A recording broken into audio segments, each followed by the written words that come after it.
Hey everyone, welcome back to my channel. Today I'm going to be doing my August reading wrap up. So as you know, as I've said, this is my reading wrap up for the month of August. And I'm going to tell you right now, this was the worst reading month I've ever had. I think of all time, pretty much. I can't even say it was the best of times and it was the worst of times. It was primarily the worst of times. Okay, all my DNFs I'm gonna just get through real quick first. Then I'm going to go through my top rated, best of, all the way down to the worst of. I feel like I should know a guy named Vinny that I can just call up and take care of all these stories that have been wrecking my life over here, you know? I can just I see the scene in my head, I call him up and I'm like, hey, Vin. And I just imagine Joe Pesci on the other end of the line, and he's like, oh yeah, dollface, it's not a problem. I'll send someone right over. I know a guy. And then it goes to the scene from Pulp Fiction where I open the door and it's, the guy, it's the wolf, and he's standing there and he's like, hey, I'm Winston Wolfe and I solve problems. I'm like, oh goody, because I got about 13 of them, so let's just start checking them off the list. I'm gonna tell you, if I had Joe Pesci, if I knew Joe Pesci, if I had him in my family, that would be great. That would be great. Anywho, let's jump right into it. All right, DNFs first. Let's just get them out of the way real quick.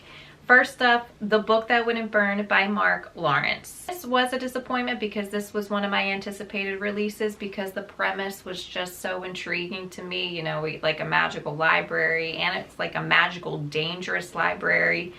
But honestly, this was overwritten and it dragged on. And what I mean by overwritten is that there's places where it repeated itself that it just didn't need to be repeated, and it dragged on forever. It started off really strong. It started off promising. We had action, and I DNF'd this at about 50%. And I was like, I'm not going to continue to slog through this to try and catch a feeling that I'm not getting. I'm not getting the feeling that I want.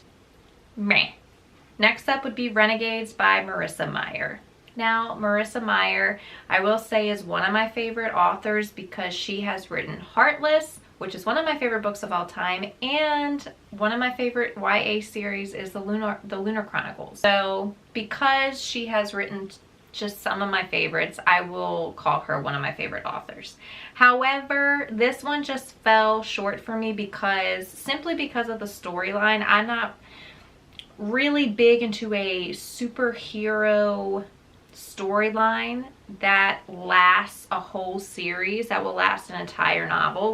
Maybe short stories would work better for me in terms of superheroes. I mean, I loved, one of my favorite series is Villains by V.E. Schwab, and that's villains, that's not superheroes, but it's and I love X-Men. I love X-Men. So I was kind of hoping for an X-Men situation from this. And it wasn't. It wasn't. It was more of a Spider-Man typical superhero situation. And I'm not big into superheroes. The only superhero storyline so far that I love, that is one of my favorites, is Black Panther. Wakanda Forever. The Black Panther and Wakanda. One of my favorite movies, that's on one of my favorite movie lists, but I love that. Black Panther is one of my favorite, it's my favorite superhero. I love Black Panther.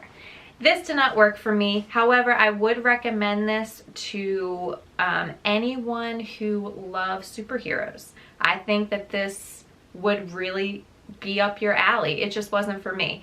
There's nothing bad about it. It just wasn't for me. Next is The Luminaries by Susan Dennard. Now, this was a scheduled buddy read that I had with Teresa, my sweet tea, and she loved it. I hated it. The reason I didn't like this is because I felt like this actually is an urban fantasy, and I didn't know that going into it.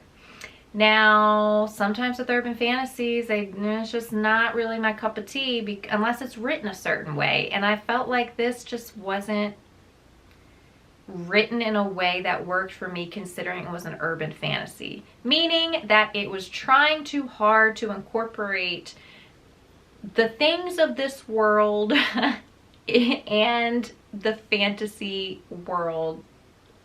And I didn't like it. It didn't work.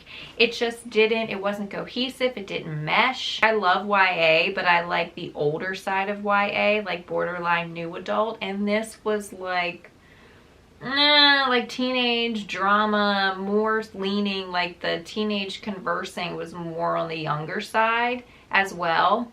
So I felt like it was trying too hard with the whole this world and fantasy mixed, and it just didn't work for me at all. And it was also written in a style that was just way too young for me, and I wasn't feeling it. Next is The Only Survivors by Megan Miranda. Let's just say solid nope. I didn't get too far in. because I was listening to the audiobook and I got maybe about 2 hours in.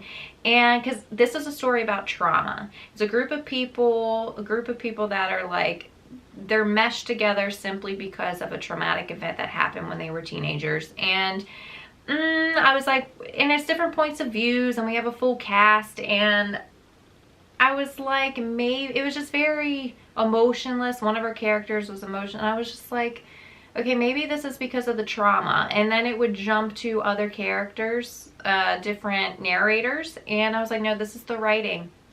Did not like the writing. I had no suspense, and this is supposed to be a mystery. This is supposed to be like a thriller, if not thriller, but like suspense mystery.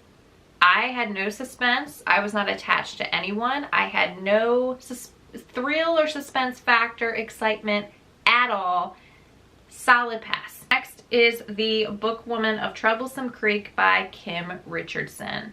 Again, I really wanted a historical fiction that had to do with the whole Kentucky mobile librarian, the women who were involved in this. One of my favorite books of all time is The Giver of Stars by Jojo Moyes, which is where I first learned about it. And this would have been the second book that I would have read that has to do with that theme. I was also intrigued because it has to do with the blue-skinned people. I don't know if you know about this, but there were blue-skinned people that lived in Appalachia. And I don't know too much more about it. I do want to dive into the history of that and look into that more because that is really intriguing. But this fell flat for me very quickly. There was a lot of topics. There's a lot of content warnings in this. And I didn't know about those content warnings, number one, and number two, it was talking more about that than it was the actual mobile librarian, the whole library pack that I wanted. So, solid pass. Next DNF would be Scavenge the Stars by Tara Sim. This one I was really looking forward to because this was like a gender bending of a retelling of the Count of Monte Cristo. And it was on the seas, like a high seas story, which I was really in the mood for. I did not get far into this before I was like, this is just not for me. It's the writing style. Didn't vibe with it at all. The writing style was just meh for me, not my taste. So I had to DNF it. All right, the last hard DNF, which is number 7. I had 7 hard DNFs, 1 soft DNF. So last hard DNF is My Abandonment by Peter Rock. Yeah, no. I talked about in my last video, I watched a movie called Leave No Trace. Leave No Trace is based on the true story of a father and daughter who were found living in the Forest Park Nature Reserve off the outskirts of Portland, Oregon. That movie was based, and this book were both based off of that true life event. They were found, they were taken in by social services, and they put them up on a farm, and there was no information. There was like very little information on them, and they disappeared. Hence the movie was called Leave No Trace. They disappeared without a trace. No one had ever seen them since. So this book and that movie were based off of this true life event, true story. The movie, I recommend. It's one of my favorite movies of all time, and I will link down below in the description box my last video that I had talked about it. I talk about this movie at the very end of that video. Please check it out. I highly recommend this movie. This book, I do not recommend. I didn't get past the first couple pages before I was like, the writing? What is this writing? The writing was very emotionless and robotic, and it would jump from one thing to the next with like no cohesive process. And it was like being in the mind of someone that had psychosis. I'm like, and our main character, our teenage girl, our teenage daughter, she doesn't have psychosis. She's not a sociopath. So, and it's very telly, not showy. No. And then Teresa was like, because she read that book, and she was like, yeah, it was awful where he went with it at the end. Like, the whole point is to kind of come up with, like, the movie and this book was like, they're trying to come up with, okay, well, what could have happened after they disappeared? Let's jump into some scenarios of what if this is what took place. Where he went with it, I'm going to tell you from what she told me. It was just like, what? No. Okay. My last DNF, which is really a soft DNF, which just means that the audiobook didn't work for me, because this is A Plague of Giants by Kevin Hearn. I need to jump into this in the physical format, because the audio, it's like too high epic fantasy. My mind couldn't keep track of everything, and it started to slog for me because of that. And I think this is something I need to take my time with, and really I think I will like this in the physical form. Now DNFs are over, on to the best in the worst of times. I have 4. There were 4 that were the best in the worst of times, and then there were 5 like meh. But like I said, I'm gonna go from the 5-star rating all the way down to the 2. First up would be The Name of the Wind by Patrick Rothfuss. I loved this book. 5 stars. I had 2 5 stars this month. This is 5-star number 1. I have been trying to get through this book for the last few months, and that's only because, first off, it's a chunker, and I'm going through it in the physical format, and I was going through readathons and other things that I just didn't have time to get to this one, but I finally finished it, and I loved it. On this one, we are following our main character, Quoth. He's kind of in hiding and putting on the persona of an innkeeper, but he's really a legend. And there are stories about him.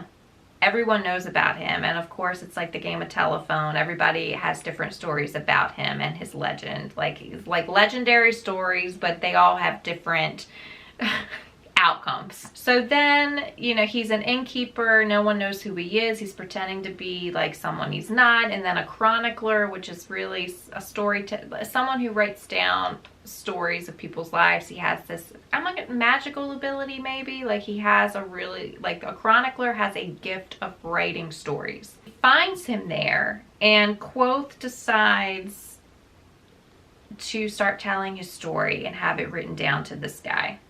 So you're going from the present tense to the past tense, and like from Quoth when he was a child, like Quoth's going all the way back, like how he grew up. He's going through the tragedy that happened when he was a child, to this magical university, where in like the journey, that whole journey of how he becomes the legend that he becomes. The pacing of this was a little slow in places, but to me it felt appropriate considering it all matters, like to where it, you know, eventually leads to. There is this, and the only part I didn't like, and it's just simply because it's just my preference. I do not like grim dark all that much. Something is grim, I can only handle it for like a short period of time. And there's a grim dark portion of the story where he's on the streets, and he's living on the streets as a kid for a long period of time, and it lasted too long. It was very hard to read that for me. It was very hard to read that. It was yeah, so just that part I didn't like, and it's simply because of my preference. The writing, I mean, the writing was fantastic. Sense of humor, sarcasm, it's all there. It's really well done. I highly recommend this. I love it. I can't wait to jump into book 2. My next 5-star read is The Librarian Spy by Madeline Martin. Okay, so in this one we are following our 2 main characters. They're both women. This is a historical fiction that has to do with 2 women spies. We have 2 points of views. Both of these women are in 2 different parts of Europe, so they don't know each other. We're bouncing from one point of view to the other. And one is in occupied France who has begun an apprenticeship at a printing press run by members of the resistance. And the other is an American librarian who is given a mission by the U.S. military to be flown over to Lisbon to pose as a librarian spy and gather intelligence. This was fantastic. The pacing was even. It was really well done. There was a blurb on the back of like the premise where it was saying that these women end up connecting through the coding, like through coding and messaging. And in my head, I thought that that meant that they were going to connect, like literally connect and be able to communicate with each other and their lives were going to intersect. That's not what happened. One of the messages from one of the women was sent to the other woman that had to do with getting a mother and a son out of France. That was it. That was the connection.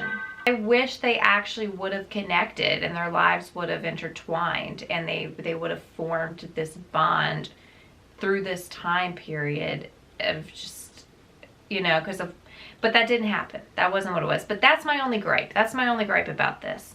Everything else was fantastic. I am really drawn to World War II historical fiction that has to do with women and giving them a voice of how important these undercover women were back then, like smashing codes, undercover spies. There was one where there was an all-female flight, which I have on my Goodreads on my TBR to read, and it's not a historical fiction, it is a nonfiction, but it has to do with the all-female pilots.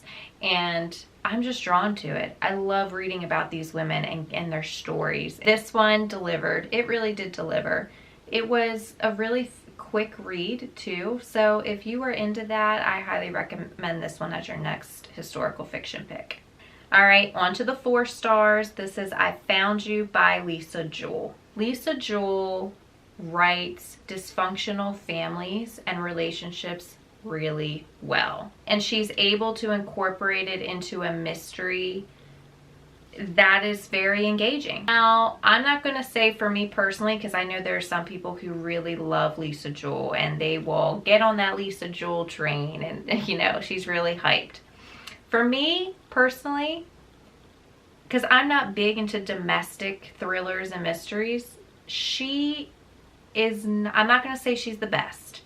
However, her stories are really engaging, because like I said before, she's really good at writing the dysfunction of people and having something go terribly wrong and then forming a mystery around it and having certain plot twists that are really well done. So I gave this 4 stars. I was engaged. And the reason I chose this one as my next Lisa Jewell read is because it had like a slight feeling of atmosphere, because most of the story is taking place in like a small cottage, like beach house right on the sea. I mean, it's a beach house. It's right on the beach. Following 2 points of views in this story. One is of our main character, Alice. She finds a man sitting on the beach outside of her home. And he has amnesia, so this is an amnesia trope.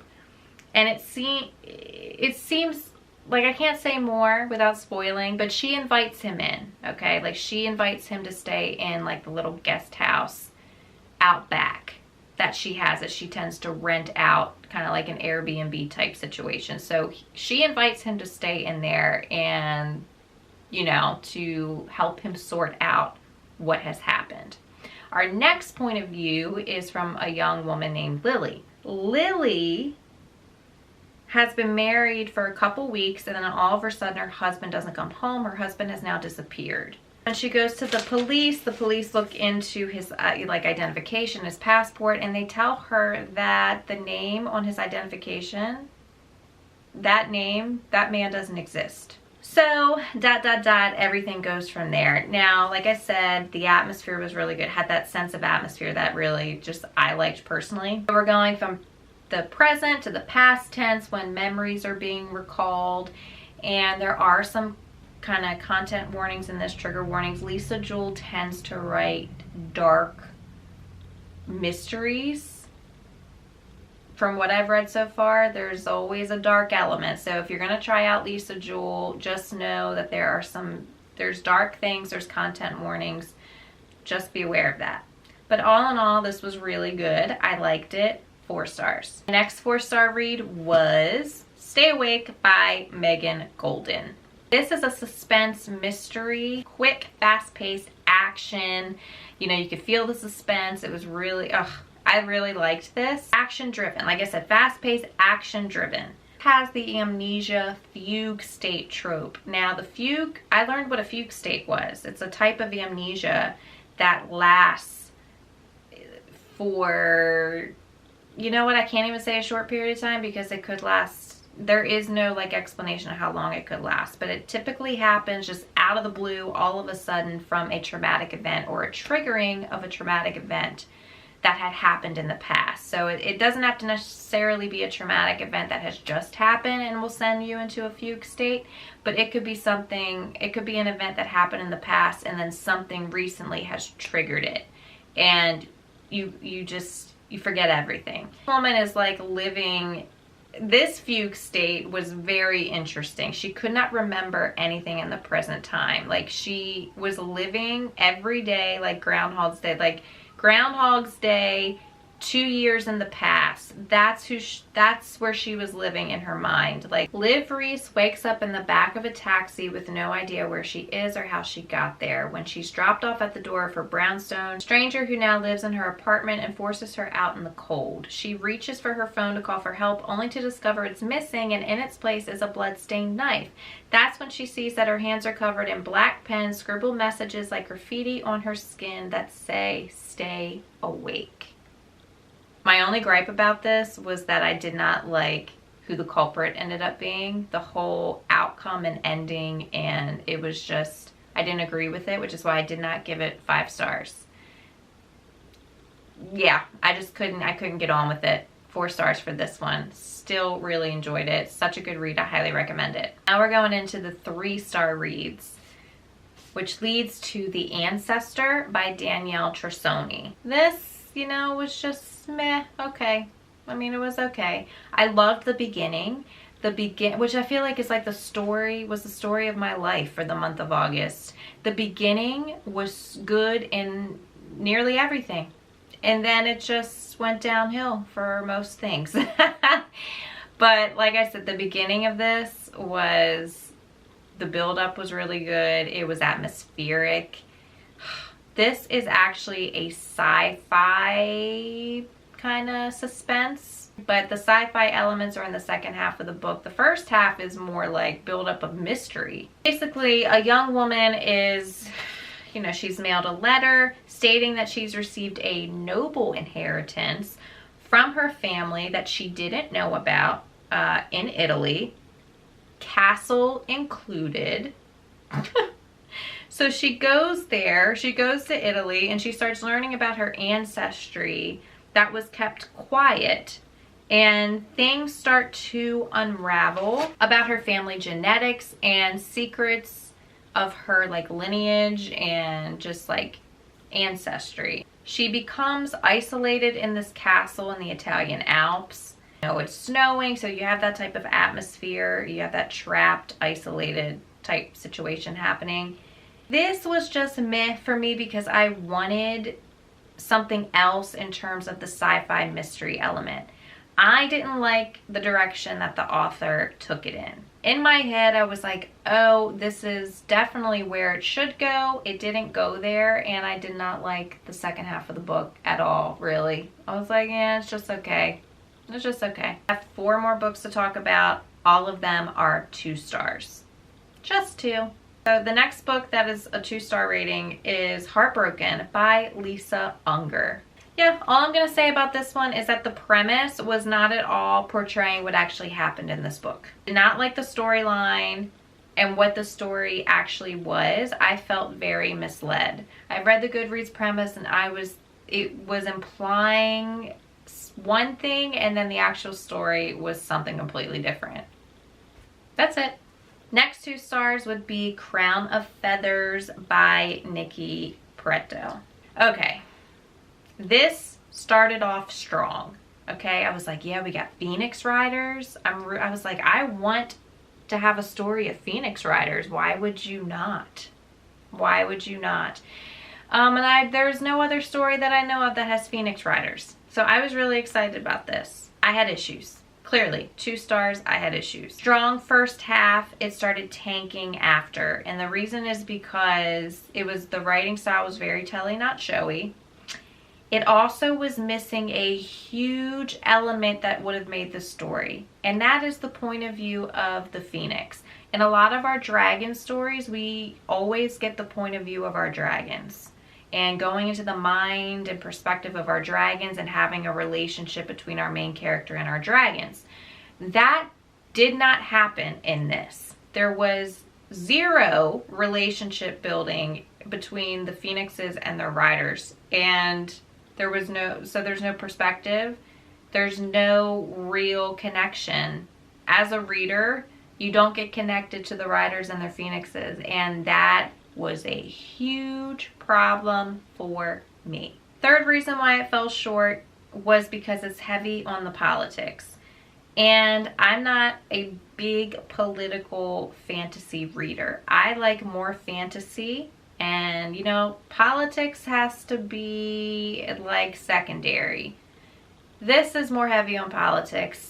And I wanted more of the fantasy stuff. Like I said, the fact that it didn't have the point of view and relationship building of our Phoenixes and riders, that's a huge fail in my opinion. Huge fail. So 2 stars because the whole premise of it was great. And the first half was set up pretty good. After that, it just went. Next up would be The Last Word by Taylor Adams. This one, I didn't really know what to expect from this one. I mean, our main character is like living in a very isolated, remote location. So immediately that pulled me in because I like an isolated setting, especially for a mystery, thriller, suspense. And this is like deemed horror and like thriller horror. And I'm not a horror reader. I thought this was more on the thriller side. This is more on the horror side. And because there are graphic parts in this. And yeah, I wasn't a fan of that. So just know that going in, this is more horror. It's thriller in the beginning and that it gets more like graphic. And our main character, so she's in an isolated location. She's basically house sitting, long-term house sitting. And the only other, she has like a neighbor across the way who, you know, she's been through a very traumatic event.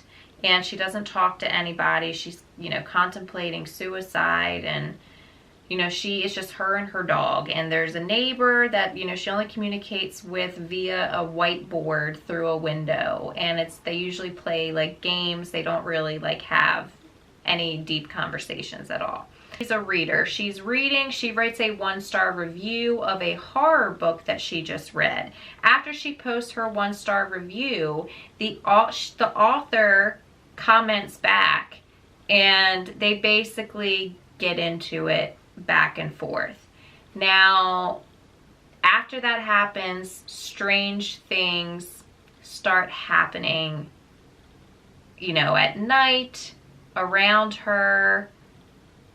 It escalates quickly. I predicted a lot of the twists that were in this because at the end it's like, higgity heck, Batman, like twists all over the place. Like constant twists, like back to back to back to back to back plot twists.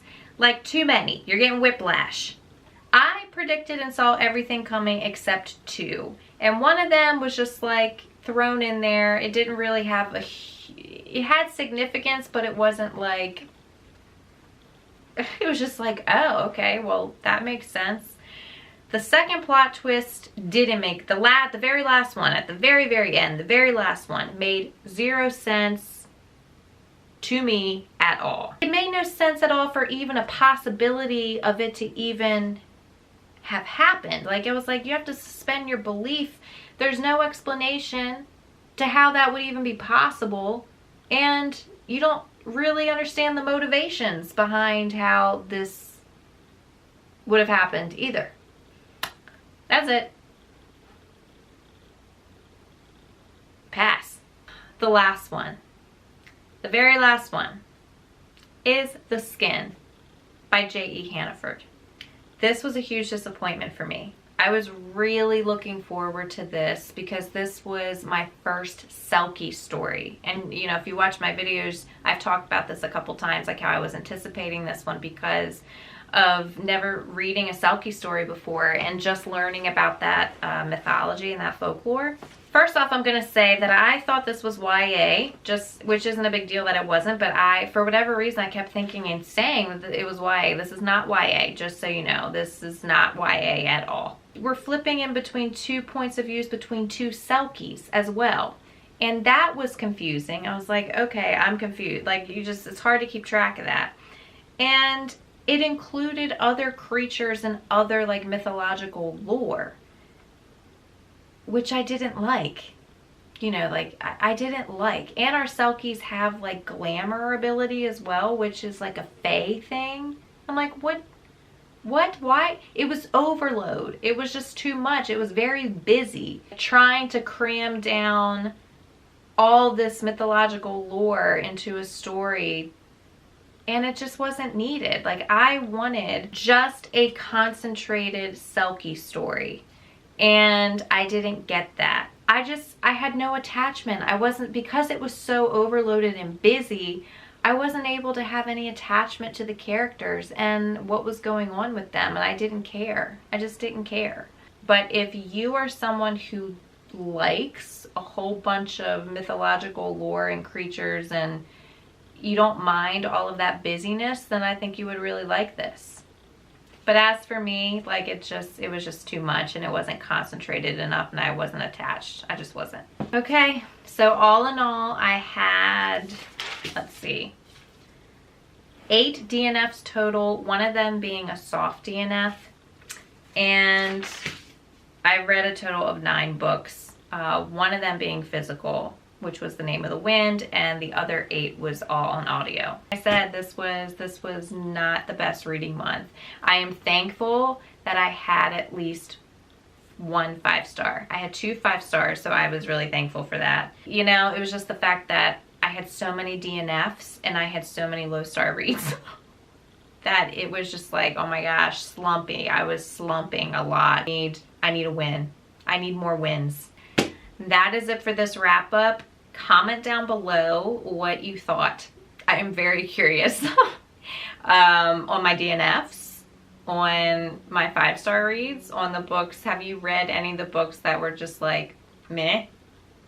I'm very curious what your thoughts are, considering this month was just not the best. But I would also love to know what the best and the worst read of August was for you. Curious about that. Give me some of the best ones, because I need some uplifting here.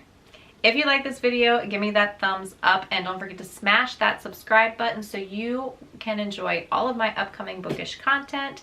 And as always, happy reading, and I will see you in the next video. Cheers.